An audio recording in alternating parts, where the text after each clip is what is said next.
오늘 아침 중앙재난안전대책본부 회의를 주재한 정세균 국무총리께서는 광주에서 이틀 전 지역 감염자가 한 명도 없었고 어제 확진자 한 명에 그친 것은 지자체의 역할이 컸다면서 앞으로 이 기조가 계속될 수 있도록 노력해 주길 바란다고 격려와 응원을 보내주셨습니다. 이는 시민 여러분께서 어려운 여건 속에서도 방역수칙을 철저히 지켜주신 덕분이며 이 자리를 통해 다시 한번 감사의 인사를 드립니다.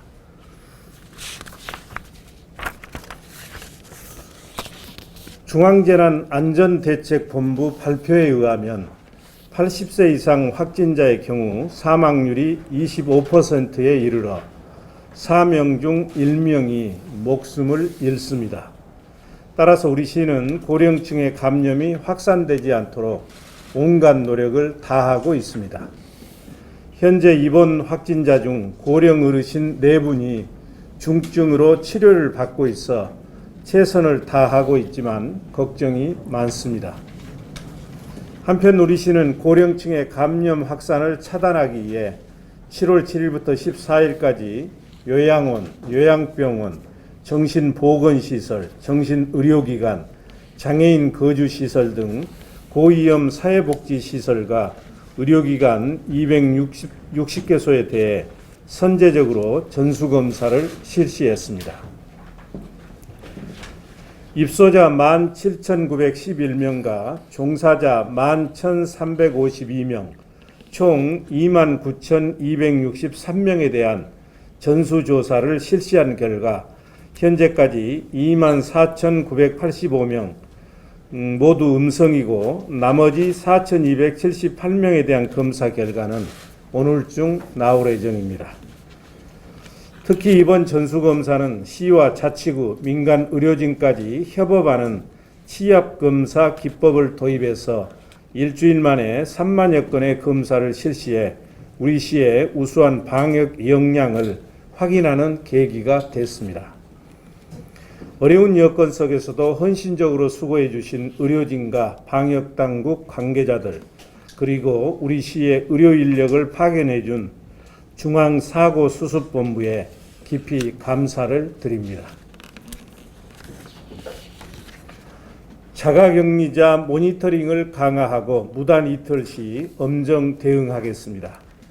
최근 자가격리 중 확진 판정 사례가 늘고 있어 무엇보다도 자가격리자들의 철저한 격리수칙 이행이 요구되고 있습니다.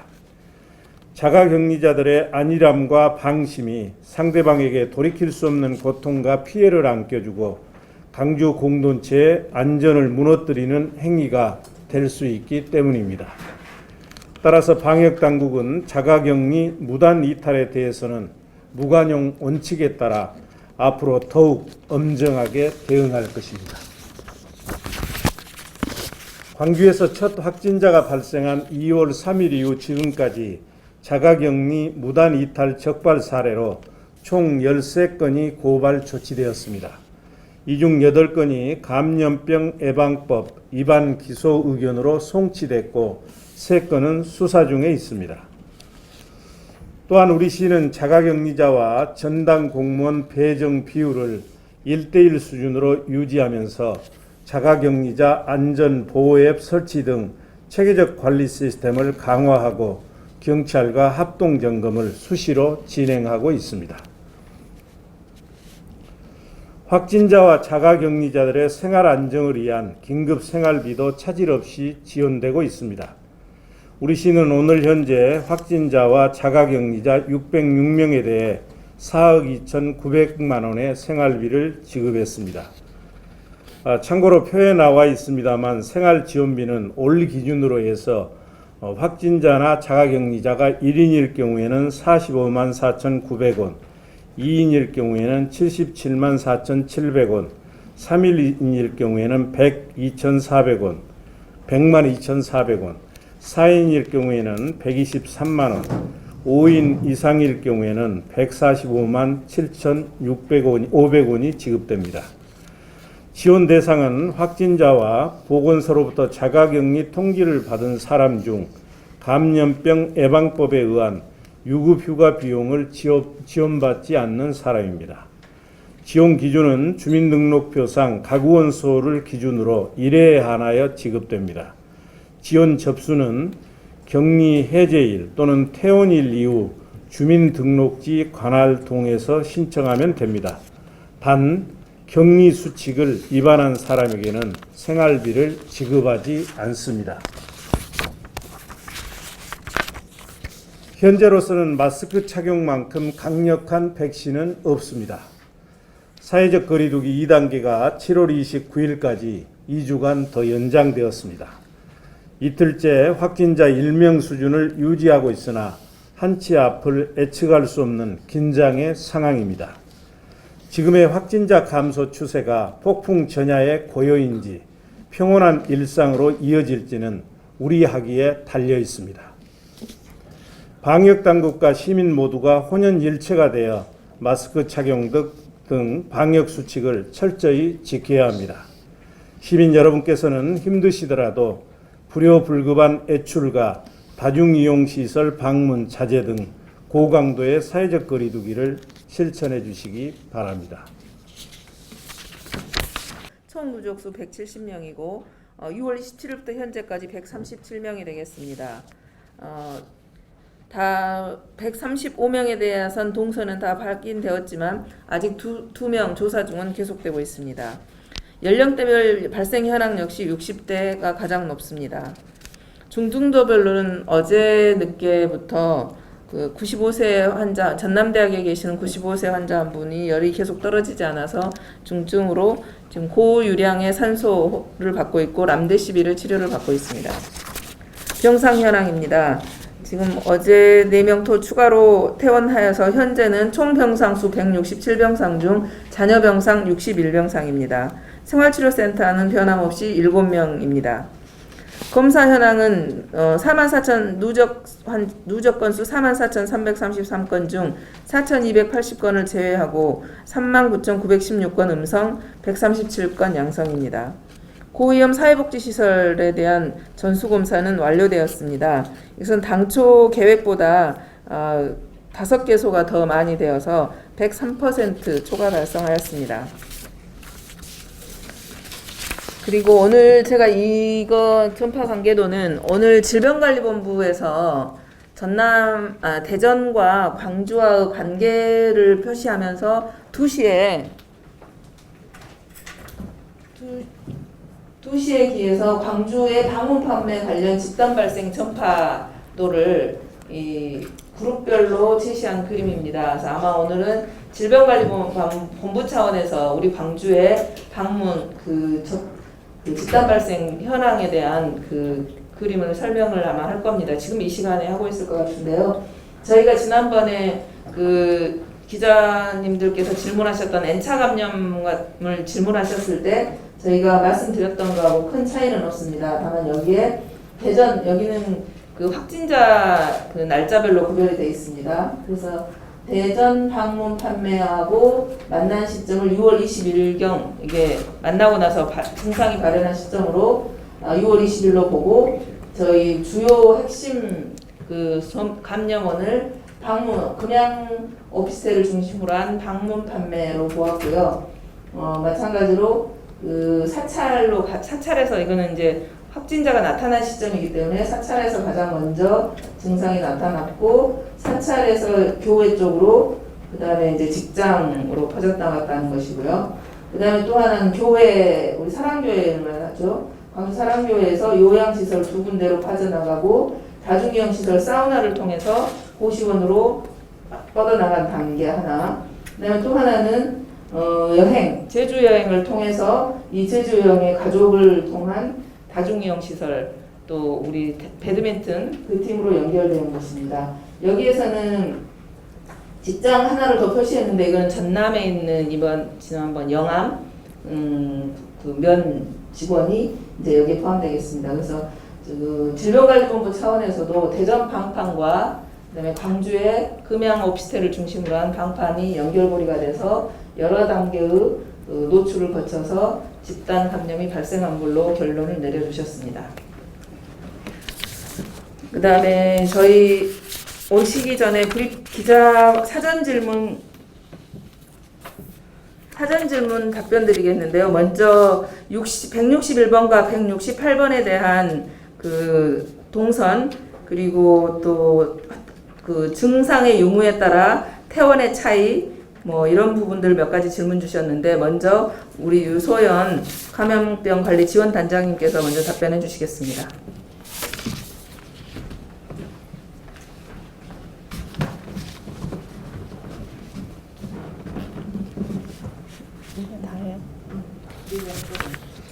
네. 먼저 질문 주신 것 중에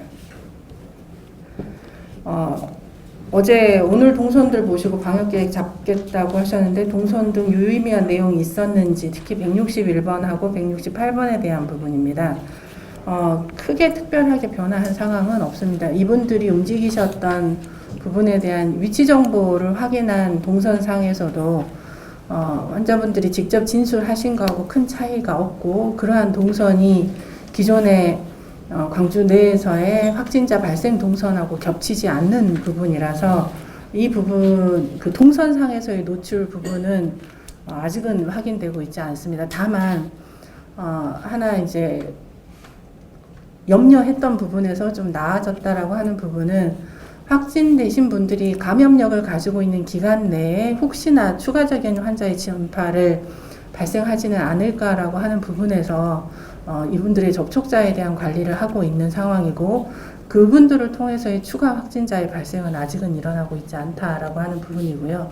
그런 의미에서 이 두 분의 이제 감염 처음에 노출되신 소스가 어디냐라고 하는 거를 찾는 부분에서 동선에서의 이탈점은 없어서, 혹시 그 동선상에서 만나셨던 접촉자들이 현재까지는 감염 여부가 확인되지는 않고 있습니다만은 추가적인 검사를 통해서 혹시 감염 여부에 대한 부분을 확인하고자 잠복기 14일 이내에 만나셨던 동선에서 접촉하셨던 확인된 분들에 대한 검사를 하실 수 있도록 요청을 드리고 있습니다. 그 다음에 네 번째 질문 먼저 말씀드리겠습니다. 빠른 경우에 사흘 만에 퇴원한 확진자도 있는데 GH그룹의 특성이 반영된 건지 아니면 다른 이유가 있는 건지에 대해서 물어보셨는데요. 현재 확진된 지 한 4일 만에 퇴원하신 분이 한 분 계십니다. 그런데 현재 퇴원 환자, 그러니까 즉 격리 해제의 기준은 임상 증상에 기반하거나 혹은 검사 결과에 기반해서 격리 해제 여부를 결정을 하고 있습니다. 그래서 유증상자인 경우에 있어서는 증상이 발현된 날을 발병일로 간주를 하고요.